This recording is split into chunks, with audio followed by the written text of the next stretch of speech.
Hello there, and welcome to my channel, Novice Modelling in a Midlife Crisis. My name is Andy, and today we're doing What's in the Box kit review number 298, and we're going to be having a quick nose at my Tamiya 61067 1/48 scale Bristol Beaufighter Tf.Mk.X, which, as you can see, I picked up from a charity shop, the North Wales Air Ambulance, for 20 quid.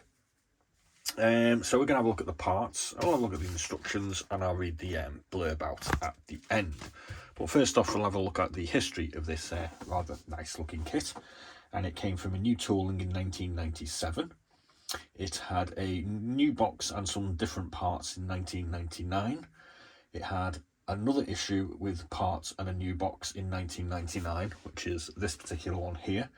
And in 2002, Tamiya released a model set which came with a Mk.X universal carrier, which is like one of those little Bren gun carriers. So I'm guessing that's as a towing vehicle or something. I'm not 100% certain. So price wise for this, I paid 20 quid, and eBay tells me that this one's a little bit harder to find, this particular issue with the torpedo, but you can generally pick up a 1/48 Beaufighter for around about £25. So you can pick it up for 20 quid as well, you know, if you're kind of lucky. So I paid pretty much on the money for this. I didn't get a bargain at the charity shop or anything like that. Excuse me.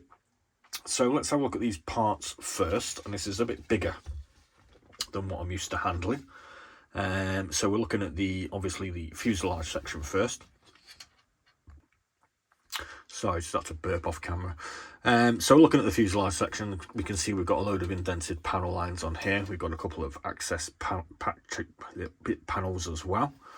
This is going to be part of the framing for the fuselage, with some detail on it. Fuselage interior. That's going to be a sort of bulkhead. It looks like it's got a couple of doors on it, so I'm guessing that's going from the cockpit into the central area. These two parts here, I don't know what they are. We've got two different noses to put on. This is the standard version. This is a I think it's a Mk.X radar, is it?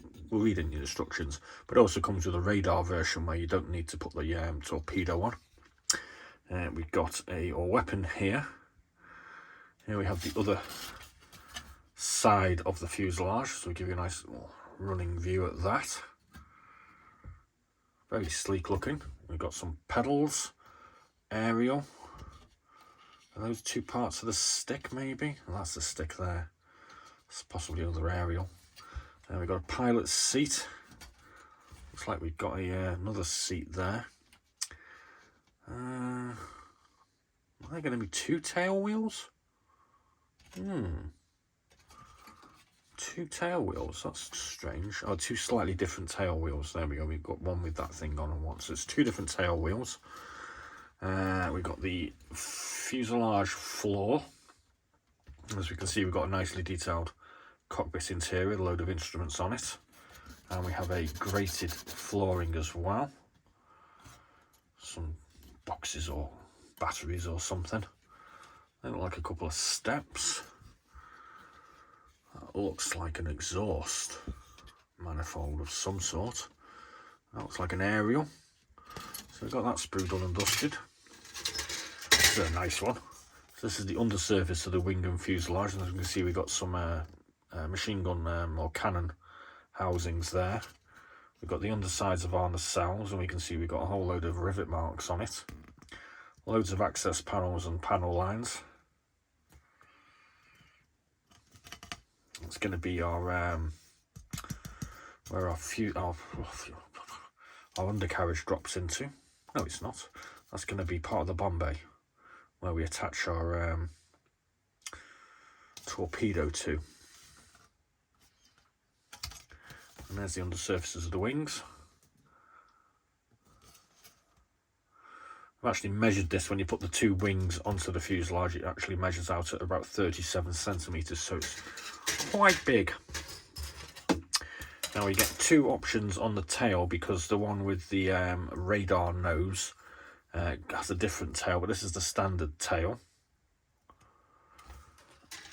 and this is the radar nose tail.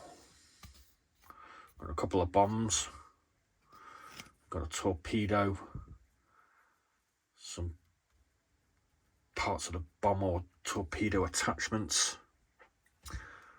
torpedo fin. They're going to be the torpedo attachments, so they're going to be bomb attachments. And a few other unidentified parts. That's part of the bomb rack in there. Then we get two sprues that look like this. And we have the front engine cowling or nacelle. We have some rocket pylons. Haven't seen any rockets on this though. Unless that's supposed to be a rocket, maybe.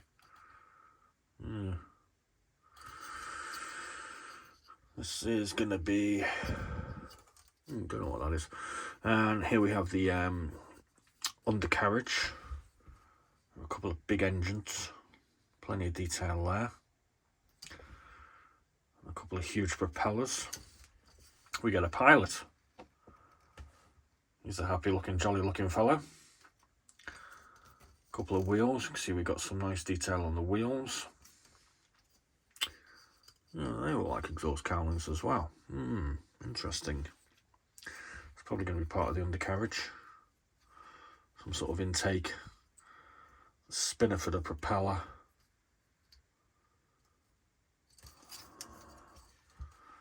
Like parts of the bombs there. Ah, they're the ends of the rockets. So that must be the rocket. And those things go on the end. Right. See, we get there in the end. Obviously it appears like I've got no idea what I'm talking about, but yeah, that is actually the case.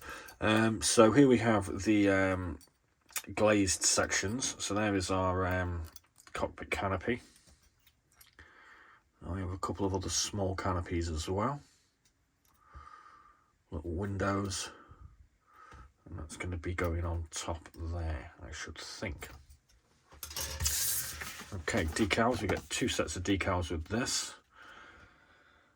These letters here, these are for the radar version.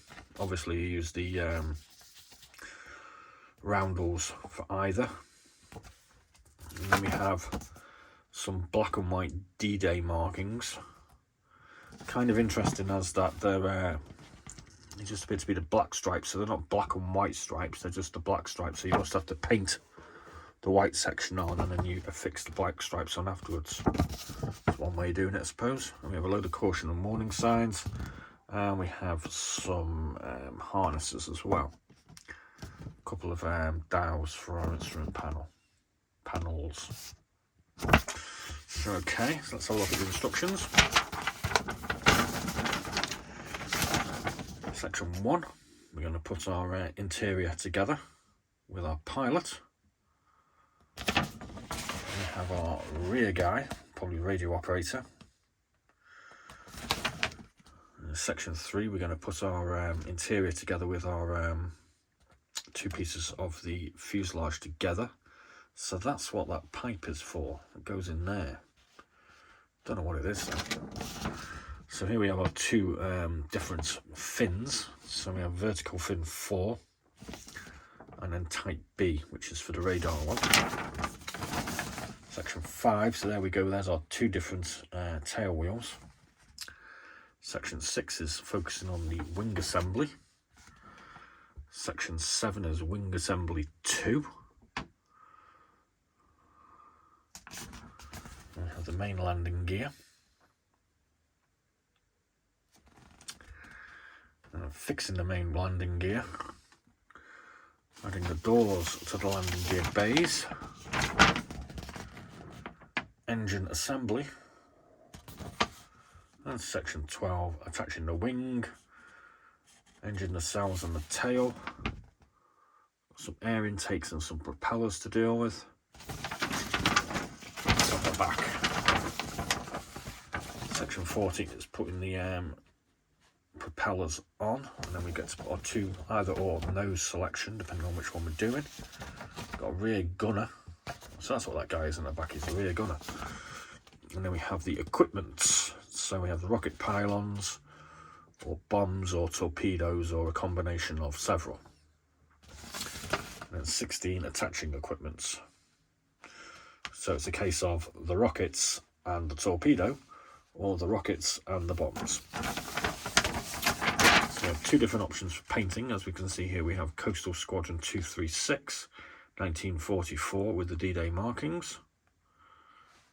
And then we have Coastal Squadron 254, 1944, this being the radar nosed version, as you can see, with a different tail there. And there's the underside. There are actually some colour diagrams on the side as well. And there, and if you're stuck with me this so far, I'll just read the blurb out to you. So, making use of its sturdy construction and ample weaponry, the RAF's multi-purpose Bristol Beaufighter fulfilled a wide variety of duties throughout World War II. At first, these planes showed their effectiveness as night fighters, until that duty was passed to the faster Mosquito. The Beaufighter's main role became ground attack and anti-shipping strike. The next generation of the Beau, the Tf.Mk.X, used a 1,770 horsepower Hercules 16 engine and heightened anti-ship attack capabilities. Its deadly arsenal consisted of one 18-inch torpedo or two 500-pound bombs plus 8 rocket projectiles. The nose of the plane housed a special navigation system as well as an AI Mark 8 radar for surface and submarine detection. Starting in early 1944, the Tf.Mk.X were deployed to coastal squadrons 144, 235 and 404. In a typical anti-ship attack, the rocket-equipped Beaus would first approach the enemy's ships at low altitude, firing their rockets. The torpedo-equipped Beaus would then follow up, launching their torpedoes at the weak spots of the damaged vessels. In the Normandy invasion, the coastal squadrons moved their bases to the south of England. From there, the Mark X's attacked and sunk many German destroyers and torpedo boats. In March 1945, in a span of only 48 hours, squadrons 236 and 254, flying Mark X's, located and destroyed 5 U-boats. Good on you, Beaufighters. So there we go. Something a little bit different, because I don't normally do that many reviews on 148s because I don't really have that many of them. But I thought I'd do something a little bit different today. And did I get a good deal from the charity shop? 20 quid? It's probably one of them, innit? You know. So yeah, you can pick a Beaufighter up off eBay, new or pre-loved, for around about 20 to 25 pounds, it seems. So it seems like a pretty good deal for quite a big aircraft.